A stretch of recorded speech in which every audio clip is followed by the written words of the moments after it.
Desde el año 1998, la Organización Mundial para la Conservación, más conocida como la WWF, pone, para que todos conozcamos, un informe que se llama Informe Planeta Vivo.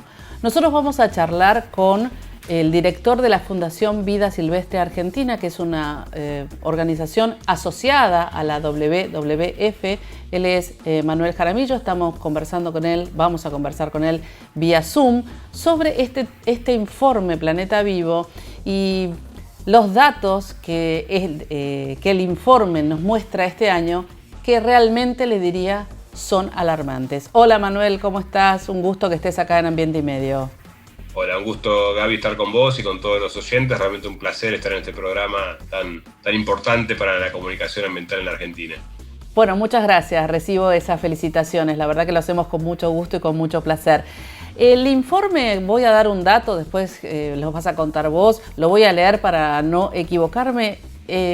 Puso de manifiesto que América Latina perdió casi un promedio del 94% de mamíferos, aves, peces, reptiles y anfibios en el último periodo, es decir, casi el 100%. Es un dato realmente alarmante.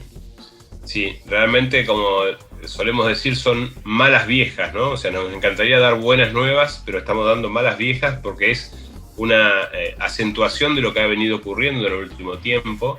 Obviamente esto es un periodo de reporte desde hace ya muchos años que esta pérdida se viene dando y en el acumulado llegamos a eso. Y esto tiene mucho que ver con otro dato interesante, que es que a nivel global el 96% de la biomasa de mamíferos, del peso, podríamos decir, de mamíferos que hay en la Tierra, somos nosotros, los humanos y nuestras especies domésticas. Y solo el 4% lo representan los animales silvestres. Más o menos para dimensionar cómo es la ocupación del territorio, del uso del suelo, que hemos hecho nosotros como especie dominante y obviamente todo lo que nos acompaña para poder ser lo que somos, ¿no? Y bueno, nos tiene que llamar a la reflexión, sin duda. Sí, la verdad que yo pongo la palabra alarmante porque es la primera que se me viene a la cabeza cuando uno lee estos datos que ponen un poco la piel de gallina, ¿no? Esta pérdida que no es nuevo, por supuesto, ya lo vienen anunciando desde hace muchos años y está muy relacionado con lo que estamos viviendo con la pandemia. Pero te voy a llevar al dato de América Latina. ¿Por qué es tan alto el dato de América Latina con respecto a otros hemisferios u otros países?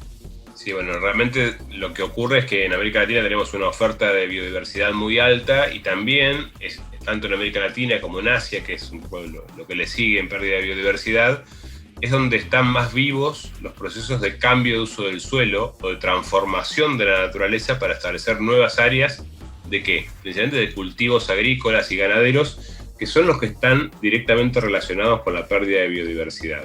El informe claramente identifica que la forma en la cual nos alimentamos es la principal responsable de la pérdida de biodiversidad. Obviamente también la sobreexplotación de las especies nativas, tanto las terrestres como las acuáticas, y aquí entra mucho la sobrepesca, el cambio climático que está acentuando aún más estos procesos de pérdida de especies, y también la introducción de las especies exóticas invasoras, que es un tema central a tener en cuenta, muchas veces por cuestiones de comercio, de intención de promover la actividad cinegética, la caza, o porque se escapan de lugares de criaderos.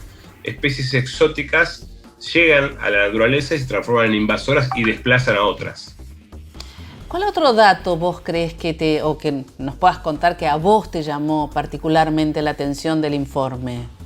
Y lo que estamos viendo es que estamos llegando a lo que son los umbrales, ¿no? O sea, lamentablemente, para muchas poblaciones de estas especies que han visto reducida en tanta cantidad su número de individuos, no existen posibilidades de recuperarse.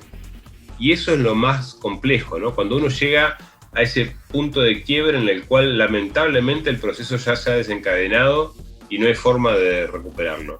Lo mismo se está advirtiendo con el cambio climático hace tiempo. Si llegamos a ese punto límite de 1,5 grados, es muy probable que no podamos volver atrás, aunque empecemos a hacer las cosas bien. Y preocupa saber que somos quizás la primera generación que toma conciencia de que esto está ocurriendo y de que es responsabilidad de la especie humana, y de que quizás seamos la última generación que puede hacer algo. Entonces, esto tiene que ser claramente un llamado a la acción para remodificar lo que son nuestras pautas de producción, de consumo y de comercio, y tener un vínculo distinto con la naturaleza. Ese es justamente el punto, ¿no? Lo que vos decís, somos la primera generación que lo advertimos, pero también la primera generación que debe hacer algo para que esto no siga sucediendo. ¿Qué hay que hacer? Sería la pregunta.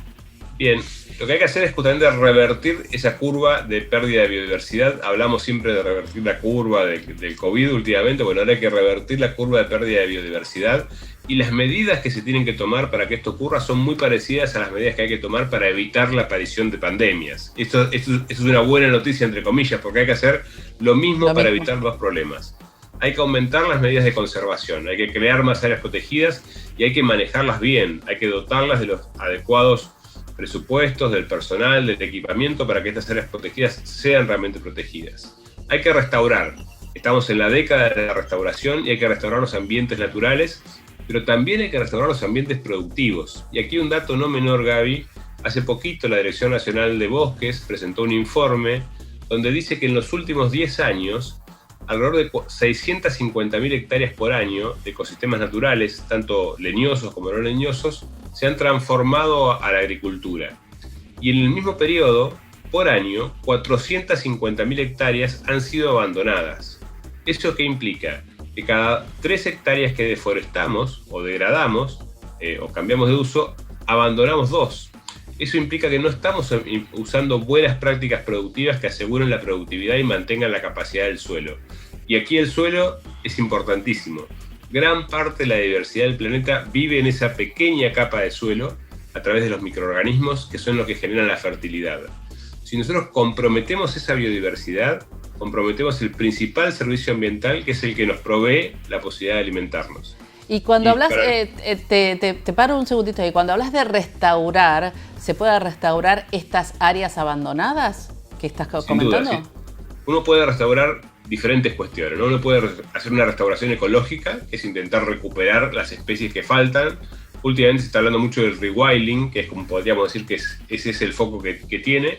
O puede restaurar el paisaje, un paisaje productivo en el cual lo que hacemos es volver a poner las condiciones para que los servicios ambientales estén presentes y tengamos posibilidad de producir de manera sustentable, de dar trabajo de manera sustentable y de ir mejorando la capacidad productiva de nuestros suelos. Muchas veces, y las técnicas productivas así lo hacen, se pueden implementar técnicas productivas que impliquen la recuperación de la calidad del suelo.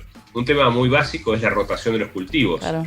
Por ejemplo, la rotación de los cultivos tiene que ser incentivada por la política pública también, políticas impositivas, políticas financieras, que si no es por obligación, al menos sea por incentivo para que los productores no establezcan monocultivos recurrentes durante 10 o 15 años que agotan el suelo. Entonces, yo he tenido la posibilidad de ver en la región chaqueña áreas desmontadas hace 20 años que hoy tienen una capacidad productiva altísima, pero porque el productor ha estado fuertemente encima de la rotación de los cultivos, de la combinación de la agricultura con la ganadería, y eso es lo que hay que buscar. Si hay que utilizar áreas de bosques o de ambientes naturales que se han convertido, que eso se pueda mantener en el tiempo. Es imposible seguir perdiendo áreas productivas, ¿no? Es que hay que involucrar desde los productores también a la política pública. Esto es un sistema que si no está unido no hay posibilidad de que se revierta o que se aplane la curva como estamos acostumbrados a decir en estos momentos. Exactamente. Ten en cuenta que vos me preguntabas hallazgos del informe que me han llamado la atención.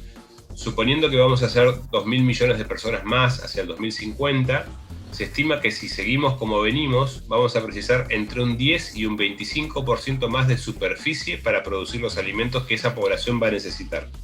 Tenemos que mejorar nuestra eficiencia en todos los niveles, por ejemplo en el consumo de agua. Hoy usamos 2 litros de agua para producir 1 caloría de alimentos. Para el 2050 vamos a tener que producir 2 calorías con medio litro de agua. Claro. Entonces, y las tecnologías están, tenemos personal capacitado, tenemos herramientas disponibles. Lo que falta es la política pública y también el interés del privado para tomar estas líneas de política pública que así lo permiten. Volviendo al informe, y ya es la última, para irnos con una buena, digamos, ¿no? Lamentablemente muchas veces desde este lugar uno cuenta pálidas, para decirlo de alguna manera. Entonces me quiero ir con alguna buena. En el informe también se habla de que hay algunos ecosistemas donde están intactos aún. ¿Eso es así y dónde están? Sí, bueno, justamente la región amazónica, en Asia, tenemos en Canadá, hay algunos lugares donde no hay una invasión, podríamos decir, tal que permita modificarlos. Si bien el informe no lo destaca, en Argentina tendríamos también algunos pequeños lugares donde el hombre, la actividad humana no ha llegado y no ha generado modificaciones. No obstante eso, todos estos lugares intactos están sometidos a algo global y que ya no podemos manejar, que es el cambio climático. Tengamos en cuenta que para una biodiversidad que ha evolucionado durante miles de millones de años, haberle cambiado las reglas del juego en los últimos 80 años, vinculado con el aumento de la temperatura, es, podríamos decir, una competencia muy desleal, ¿no? Es muy difícil para las especies adaptarse tan rápidamente a un cambio nuevo que hemos introducido nosotros, tan vertiginoso. Bueno, el cambio climático es la pandemia que no queremos ver. La verdad es esa. La verdad es esa. Yendo a las buenas noticias o las oportunidades, los argentinos y los latinoamericanos tenemos una resiliencia a los factores extremos y siempre logramos sacar algo de las crisis, ¿no? Yo creo que eso es algo que hay que poner en valor y transformar, como muchas veces decimos, esta crisis en una oportunidad. Se está hablando mucho de la recuperación económica verde, se está hablando mucho de los incentivos económicos para volver a usar el planeta de una manera distinta. Se habla mucho de la decisión de países centrales de no comprar productos de países que no respetan normas ambientales. Y hay que usar eso como una oportunidad y no como una amenaza. Argentina tiene una enorme capacidad productiva, agrícola, ganadera, aún de energías renovables, y hay que apuntar a diferenciar a nuestro país desde el punto de vista de la sustentabilidad y la inteligencia climática para alcanzar esos mercados que están ávidos de productos que Argentina puede producir con adecuados sistemas de producción, trazabilidad y certificación. Bueno, un llamado para los políticos, digamos, para los decisores políticos. Esto es un llamadito, ¿no? Pero también para las empresas que tienen que ser innovadoras y explorar nuevos sistemas de producción y comercio, y también para nosotros, para los consumidores, claro, para los que podemos afortunadamente tener la posibilidad de elegir. Lamentablemente hay muchos que no, hay muchos que solamente pueden adquirir lo que esté disponible, pero los que podemos elegir tenemos la responsabilidad de elegir bien. Y elegir justamente aquellos productos que tienen un desempeño ambiental y climático apropiado en lugar de aquellos que no lo tienen. Que no lo tienen. Bueno, muy amable, Manuel, por toda esta información. Muchísima información nos has dado y bueno, te agradecemos mucho haber participado y estar en este programa. No, por favor, un placer. Cuando quieran seguimos conversando de esto y otros temas que trabaja la Fundación Vida Silvestre. Muchas gracias. Gracias a vos, Manuel, y nosotros seguimos con más Ambiente y Medio.